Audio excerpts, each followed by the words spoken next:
Finally, we get Mauricio Pochettino announced as a new U.S. men's national team head coach. A new era is beginning, and I'm so excited to see what he's able to do with this golden generation that we have. Because let's be honest, these last two international friendlies that we saw were abysmal. The team looks like it's lacking that leadership, and I hope that he's someone that is going to be able to bring that in to inspire the guys. Now, Mauricio Pochettino is not somebody who is kind of like a no one. And like so many other coaches, he used to be a player, and he played with some great clubs. He played in Argentina, in Spain, in France, with Espanyol, PSG. So these are big clubs. These are clubs that, not just anyone gets to make it to the roster. He also has 20 caps for the Argentina national team. So I'm excited to see how he's able to bring that into his coaching. Now, with his coaching career, he started off with Espanyol, and he was the third coach when he was brought in that year. And it's pretty incredible, the story, because his first game, he only practiced with the squad twice.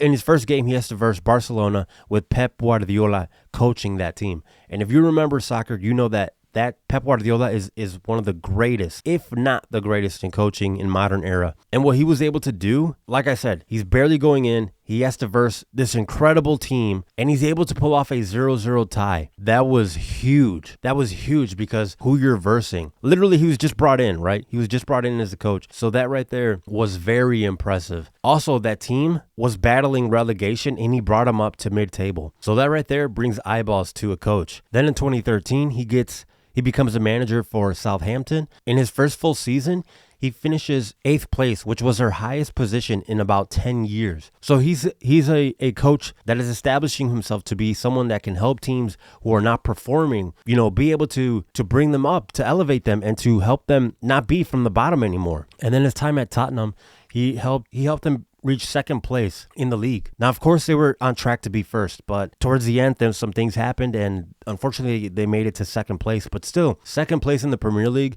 for Tottenham, I think is incredible. I think that's a win, because we all know that the Premier League is not an easy league. There's a lot of competition, and anything could happen. So I think overall, it is a success. Of course, you want to win some trophies and showcase that, but it didn't happen. But again, like I said, I still think that this is not a failure for them. And what he was able to do with that squad, I think, is incredible. And another thing he was able to do was help Tottenham reach the Champions League final. I mean, a final in a Champions League, that will only help boost your credibility as a manager.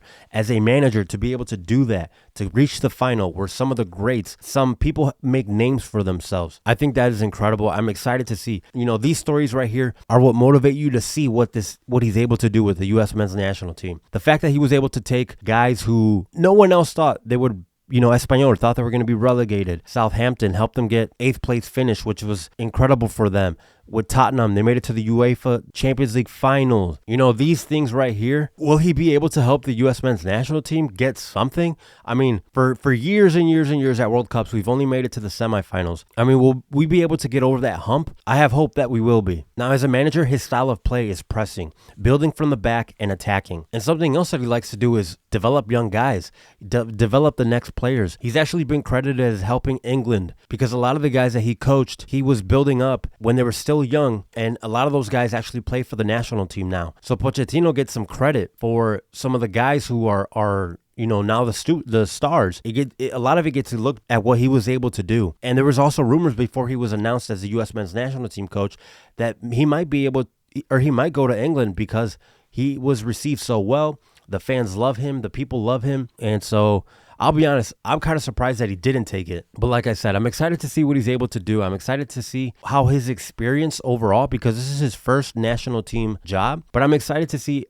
because of the young talent he's developed, his career, his international career as well. I mean, 20 caps with Argentina. And we all know that Argentina is one of the greatest countries to play the game. And we have a lot of young guys on this roster. A lot of them. And like I said, something that he does is develop young guys. So he's going to be able to look at the whole pool of the U.S. men's national team. We all know that right now no one is safe, because they have to convince him that they are the ones. They are the guy that is going to help this roster out. And he develops young talent. The guys right now who felt safe under Berhalter are in the hot seat because they're starting from scratch. And we needed this. We need somebody who's going to come in and, hey, these are going to be my expectations from you, and show me that you can do that. Show me that you belong on this team, that you have what it takes to fight for the U.S. when it comes to soccer. Right now we have Nations League coming up. There's going to be the Gold Cup and the World Cup. So these expectations are going to be there. And he's going to have, the first major tournament. I'm excited to see what he's going to be able to do, what he's going to be able to accomplish. I feel like a lot of the guys are going to, or the media and stuff, Berhalter won the Gold Cup. Berhalter won the Nations League. If Pochettino wins this as well, I don't think people are going to be like, whoa, Berhalter did the same thing. So we have to see what he does with the World Cup. I think the World Cup is what he's brought in for, to take the U.S. farther than it has ever gone before. But one of the crazy things about it is that the World Cup is coming up. It's very soon. And I don't know if there's enough time for him to kind of develop everything. We just wasted about 2 years. I don't understand why with Berhalter. The saga of finding a new coach, it took time, and now he's finally here. So we shall see what happens, but I know that people are going to write him off if he doesn't go far in the World Cup. And honestly, I hope no one thinks that he's expected to win, because that's just nonsense. And I feel like if he doesn't win, there are going to be people who are going to say, what was the whole point of bringing him on here? So that is Mauricio Pochettino. He's somebody who can take teams from the bottom and bring them up top.